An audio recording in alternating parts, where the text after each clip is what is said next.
Bernie Ecclestone's line landed like cold steel, a financial marketing project. It cut the tidy narrative around Lewis Hamilton's move to Ferrari and left the paddock wondering whether the deal was made in boardrooms, not in wind tunnels. In that sentence, Britain's most famous old-guard architect of modern Formula One reduced a constellation of expectations: a 7-time champion, Maranello's revival plan, and a transfer that read like a headline, to a commercial calculation.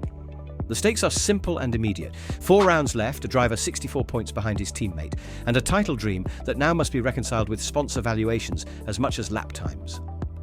Ecclestone did not whisper, he diagnosed. The mystery is blunt. If Hamilton and Ferrari were built as a brand engine, what happens when the chassis doesn't follow the brochure? And who pays for the damage? The moment wasn't a crash or a public blow-up. It was a sentence in an interview, Bernie Ecclestone calling Lewis Hamilton's union with Ferrari a financial marketing project. For anyone who has watched deals get made in corporate boardrooms, the tone of that diagnosis matters. It's not mere gossip. It's a verdict from someone who helped build the sport's commercial machine. The line reframes the season, not as a sporting failure or a slow technical rollout, but as a transaction whose returns will be measured in brand impressions as much as podiums. That single phrase turned a narrative of long-term project building into a debate on intent, and it landed squarely on the most sensitive currency in Formula One: credibility. If you rewind the visuals of 2025, qualifying sheets, race replays, pit stop timers, the sequence is clear.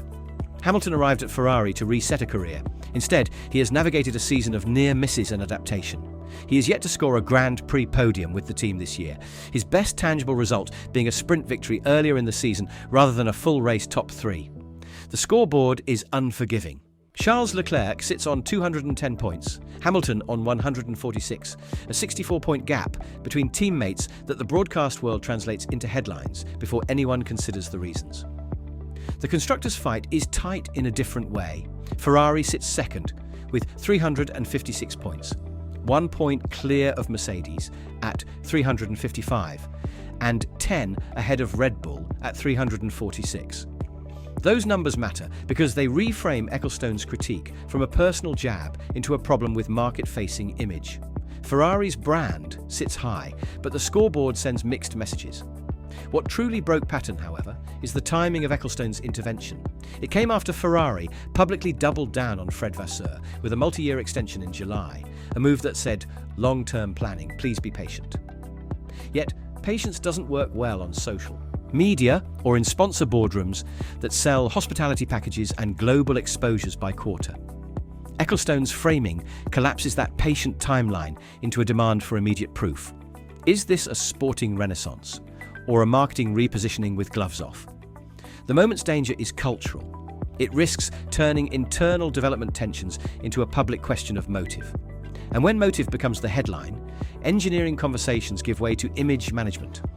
The next move is obvious, but high stakes. Do Ferrari and Hamilton prove the critics on track or respond in the court of public opinion? Because when motive is questioned, the engineering story must carry extra weight, and the paddock watches how the next 4 rounds decide whether the criticism is reputational pain or predictive truth. Numbers are not neutral in Formula One, they are currency. When Ecclestone calls a driver-team partnership a financial marketing project, he implicitly challenges what the data will show. So let's start where engineers start. Lap time differences, stint lengths, tyre degradation. The top-line evidence this season is straightforward. Hamilton's qualifying time differences versus Leclerc have averaged in the high tenths in the events where the Ferrari balance suited Leclerc's style. Race laps reveal that Hamilton has often lost between 0.3 and 0.7 seconds per lap relative to his teammate in stint phases where his tyre warm-up curve lagged. Those numbers are visible in timing loops and race control overlays, not editorial columns. The result is a measurable performance difference, not a feeling. Equally factual is Hamilton's scoreboard.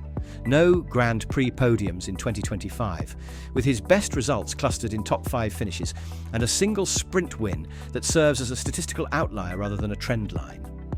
The drivers' table, Leclerc 210, Hamilton 146, is not an opinion. It's the arithmetic outcome of repeated sector losses and a handful of strategic calls that didn't land. For sponsors and the broadcast partner, that arithmetic is what they sell to advertisers, consistent podiums and championship narratives. For engineers, the arithmetic is a set of hypotheses: aerodynamic balance mismatches, front versus rear load bias, and the driver-car interface on corner exits. The translation from one language to the other is the essential invisible skill in modern Formula One. What the public doesn't typically see, and what Ecclestone's comment tries to make visible, is the difference between an intended package and delivered performance. Ferrari's car has shown areas of strong top speed and mid-corner grip, while costing rotation at slow-speed circuits. A trade-off engineers will quantify in tenths per corner and degrees of yaw. Those trade-offs have real consequences. A car that looks fast on the long straights but struggles in slow corners presents a narrative mismatch for a big name like Hamilton, who previously extracted performance from a different balance at Mercedes. The hidden layer is therefore twofold: the pure metrics of lap time loss, and the psychological offset that occurs when a champion must change his input model to suit a new car design. The data doesn't care about sponsorship tiers, it cares about the angle at which the rear axle settles under braking. And that angle has been the quiet story behind several of Hamilton's race phase struggles. Those numbers have commercial consequences. Broadcast partners price visibility on podium returns. Hospitality packages are sold by the certainty of a headline act. When performance does not follow the brand, the investor story phrase, the real question is therefore twofold and factual. Can Ferrari shrink that per-lap deficit fast enough to justify a long-term project? And will Hamilton be judged by seasonal metrics or the promise of 2026 regulations? The next 4 races will provide the answer in raw data, not press statements. If the hidden layer is where the truth lives, the next measure will be how quickly Ferrari's evolution closes those tents, or whether the partnership looks better on a balance sheet than a timing screen. Every top team in Formula One runs on a philosophy. Some chase low drag and maximum straight line efficiency. Others embrace high downforce and cornering load as their default. Ferrari's recent approach, favouring mechanical grip and high downforce in certain configurations, has delivered strong mid-corner speed but left them vulnerable on rotation and rear stability in other phases. Hamilton, by contrast, spent the past era extracting peak performance from a Mercedes package that, particularly in its later evolution, emphasised stable aerodynamic balance and predictably progressive front-end bite. Put simply, the car asks for a different drive, and Hamilton's input model had to adapt.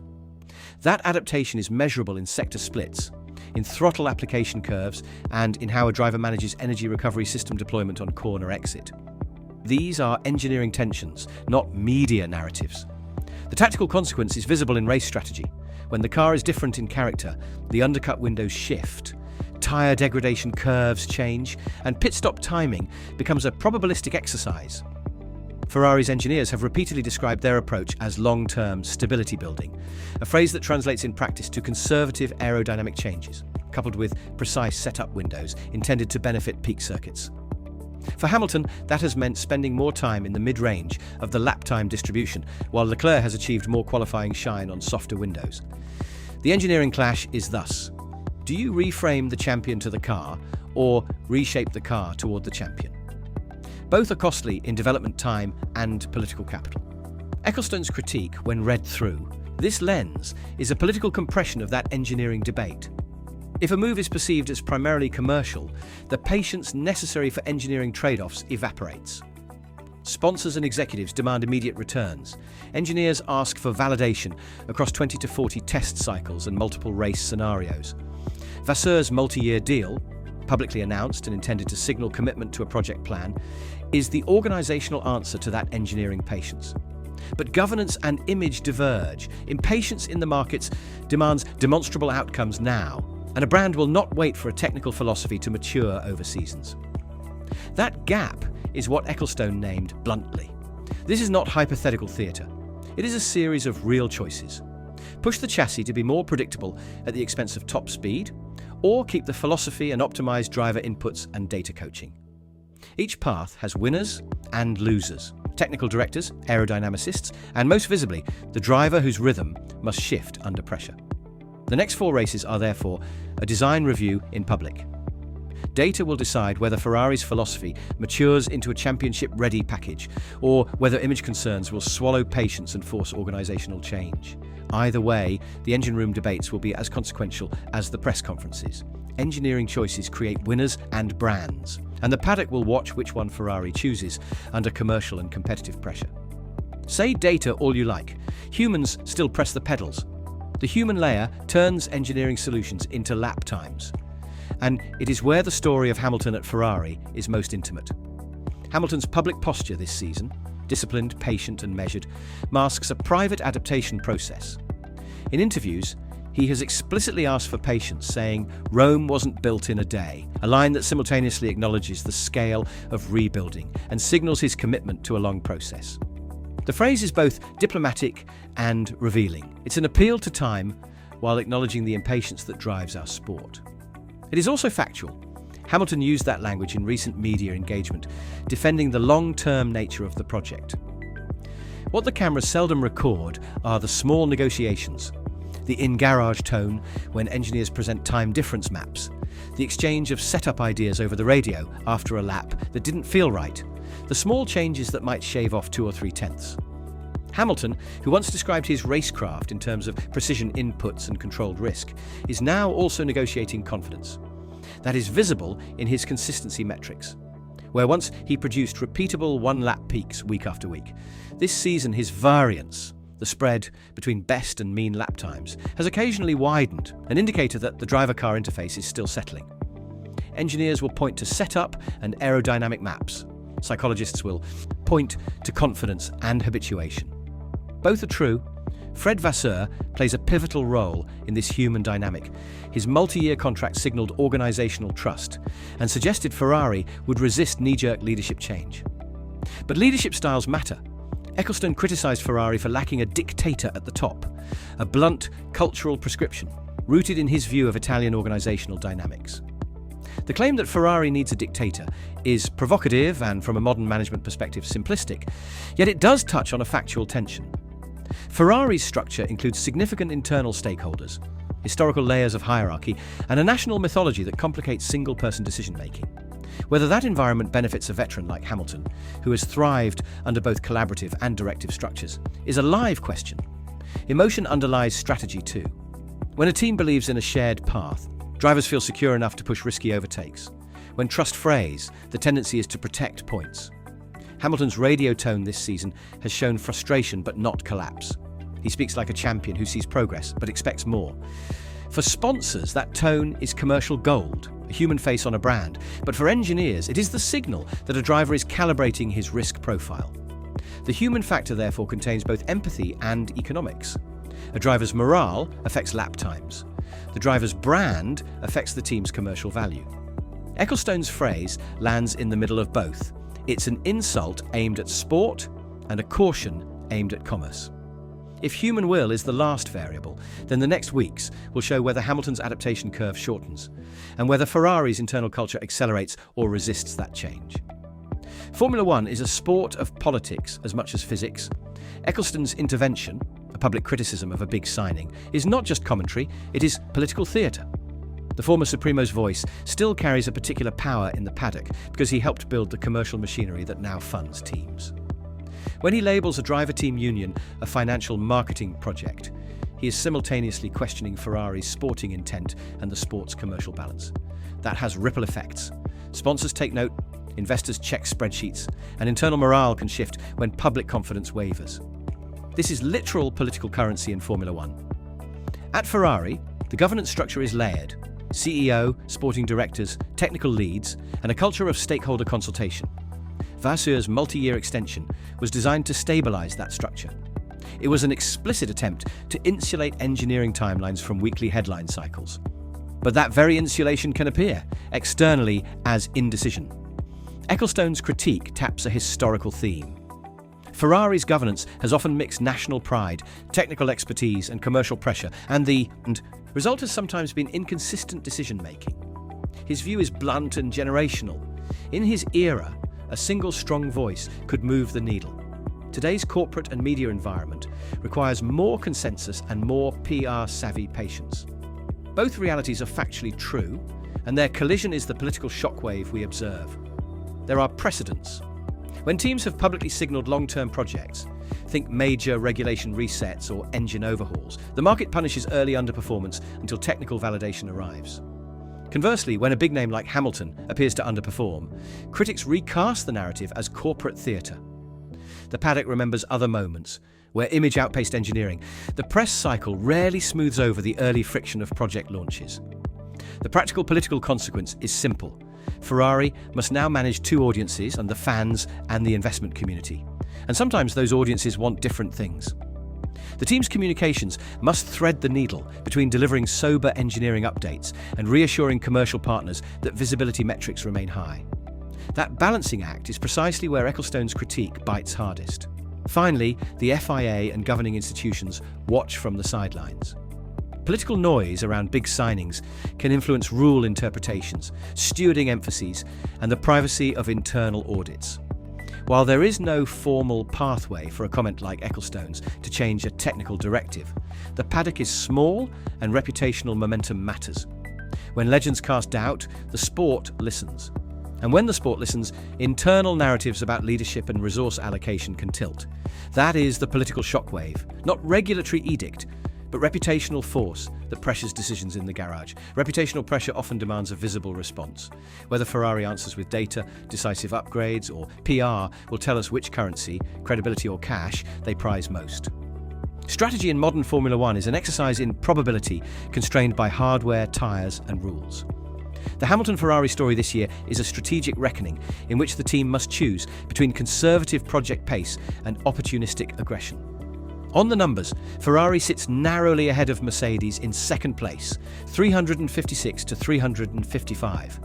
A 1-point margin that converts into real economic value at season's end via prize distribution and sponsor leverage. That single-point buffer means strategic conservatism can be costly. Conversely, reckless gambits risk eroding the long-term program. The strategic calculus is therefore brutally binary: chase immediate gains for narrative salvage, or continue slow build upgrades that might pay off under the 2026 regulations. Both paths have empirical trade-offs. Look at race day evidence.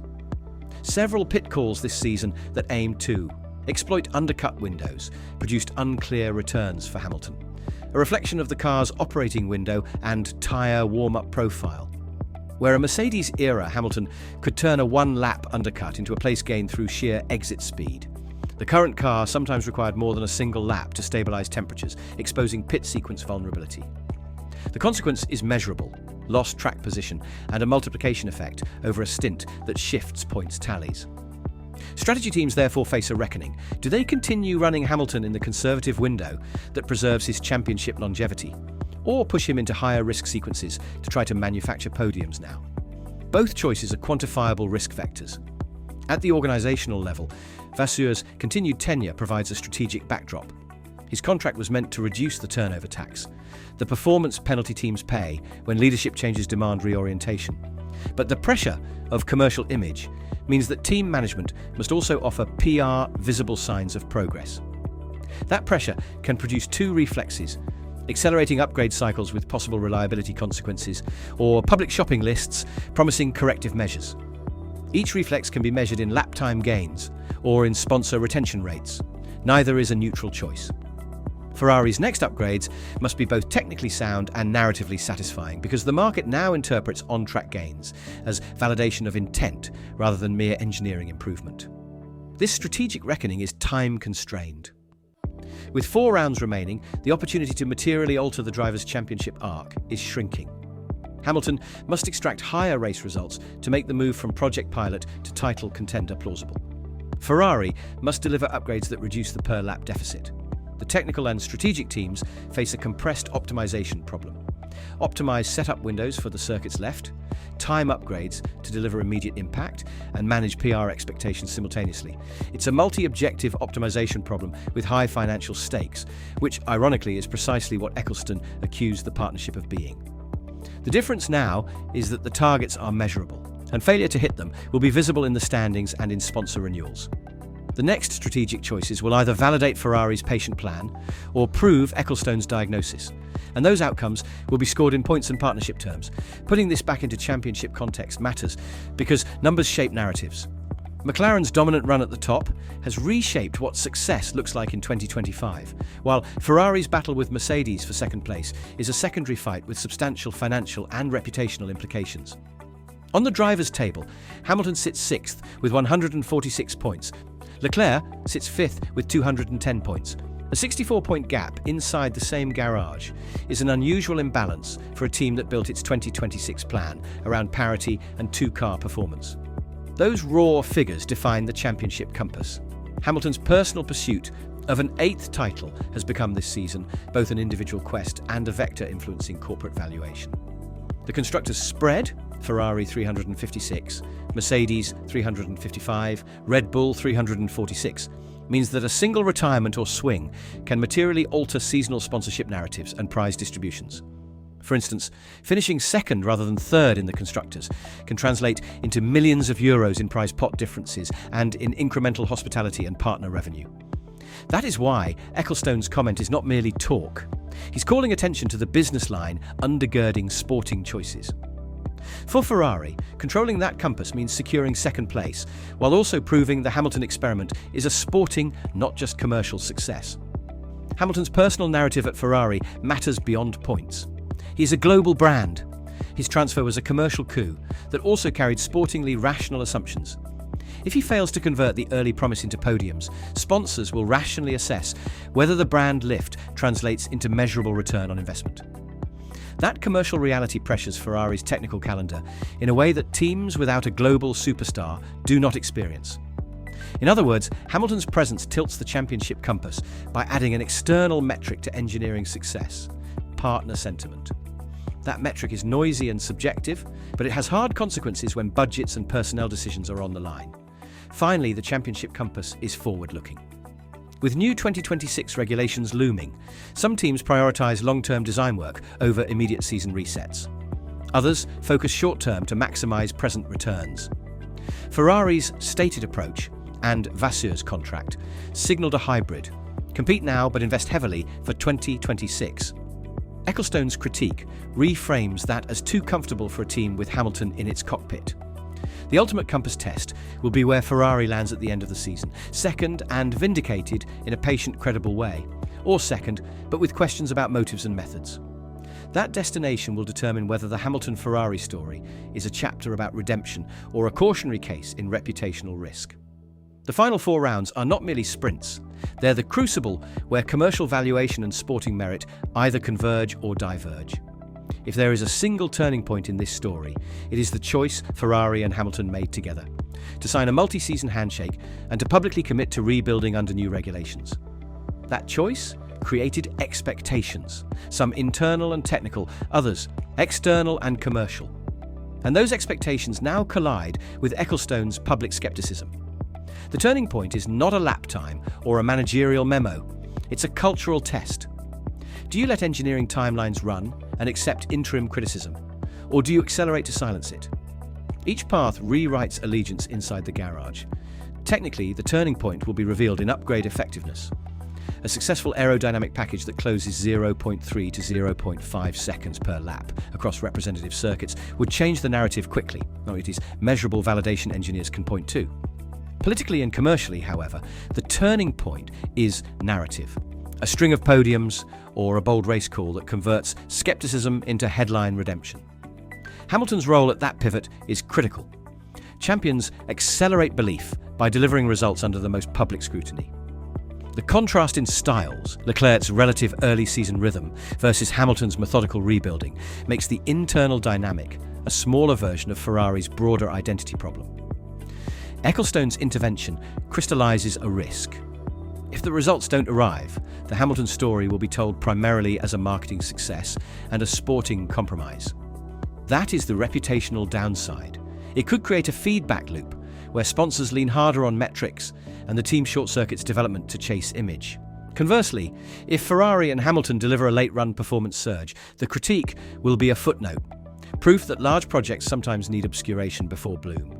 Those are the two empirically testable outcomes: tangible lap time gains and visible returns in podium frequency. Neither is opinion, both are measurable. The human consequences of the turning point matter too. Hamilton's psychological posture, measured, outwardly patient, suggests he is prepared for a long arc, but champions have finite windows. The turning point, then, is time. How quickly can Ferrari produce the validation Hamilton needs to turn patience into momentum? That clock is counting in race weekends, not in press conferences. And when the clock runs, the paddock will measure cause and effect in the simplest currency Formula One accepts: results. The turning point is a binary axis of measurable upgrade effectiveness and the speed at which a champion can convert patience into podiums. The answer arrives on the timing sheets. Bernie Ecclestone's phrase, financial marketing project, landed not because it introduced a new fact, but because it reframed existing facts into a sharper political question. Ferrari did sign Fred Vasseur to a multi-year deal to provide stability. Hamilton has publicly asked for patience and has not scored a Grand Prix podium in 2025. The points gap between teammates, Leclerc 210 versus Hamilton 146, is quantifiably large, and the team's standings show Ferrari narrowly ahead of Mercedes by a single point in a constructors' fight that carries real commercial weight. Those are the load-bearing facts. From an engineering and strategic standpoint, the issue is not whether the marriage was conceived for marketing.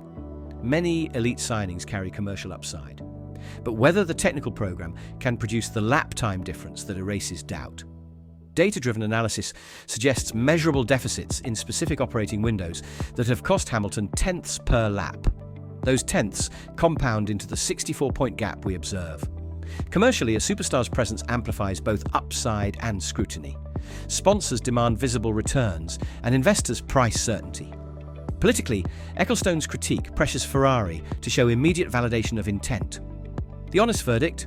This is a hybrid problem that requires hybrid answers. Technical upgrades that close per-lap deficits, and cultural signals that reassure both the garage and the market.